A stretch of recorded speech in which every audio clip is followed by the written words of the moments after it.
Russia, world's largest country, is run by this tandem. Dmitry Medvedev, the president, and Vladimir Putin, the prime minister, who still holds the reins of power. Their shared ride is soon to be over, as just in 7 months, Russia will have presidential elections and one of them will give way. So speculation is rife. Will Medvedev stay or will Putin come back? I think both me and Dmitry Medvedev have been asked this question 100 times in the last few years. And I think we have learned to answer them all in the same key. I will repeat it once again. Neither me nor Dmitry Medvedev exclude the possibility that each of us could run for the elections. Whoever runs will win. So effectively, the Russian elections will happen not on the voting day of the 4th of March next year, but much earlier, when the two men will announce their decision. 45-year-old Medvedev positioned himself as a candidate of change, but few tangible changes have been seen during his presidency. He was welcomed by the West, but he has yet to convince Mr. Putin that he is able to run the country, and his time may be running out.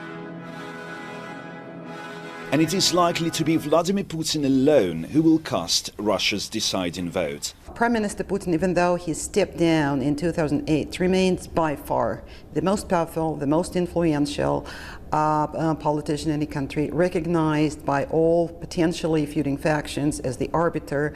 At this point, rumors have it, and in Russia we have to be based on rumors, that it is much more likely that he will come back. In the past few days, 3 high-profile sources in the Kremlin told us that Putin is considering running for president, having doubts about his protege, and he can count on broad support.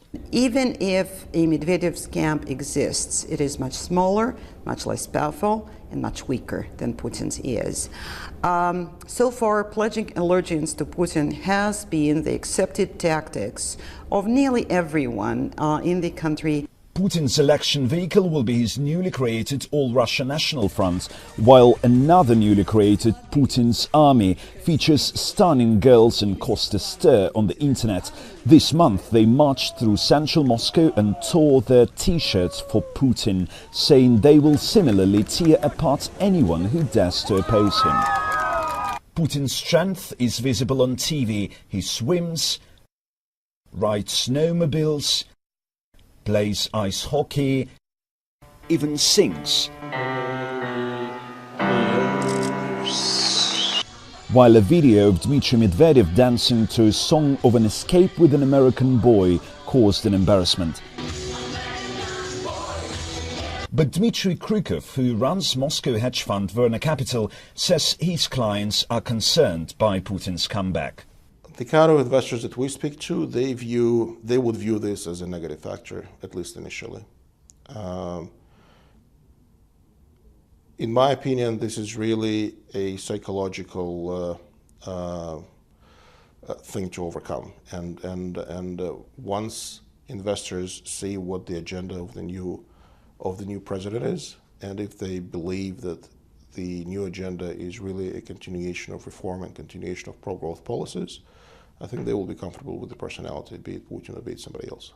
Other investors in Moscow believe that coming back will be Putin the reformer. The privatization program, all the progress that has been already achieved on the WTO, the reduction of strategic enterprises list, these key reforms that were literally started over the last 9 months, in my opinion, they could not have taken place without the approval of the key driving force in this duo, and that is Putin. So I personally take some comfort from that. Putin remains the decision maker.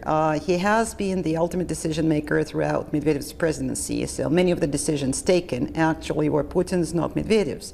Medvedev, of course, is a softer, nicer face of Russia that Putin decided that Russia needed. It was Putin's choice to pick Medvedev as his successor. Medvedev's rhetoric, his liberal words, his good intentions actually have attracted many inside Russia and outside, and that was the plan. Now it seems that the plan is changing and Putin is likely to come back.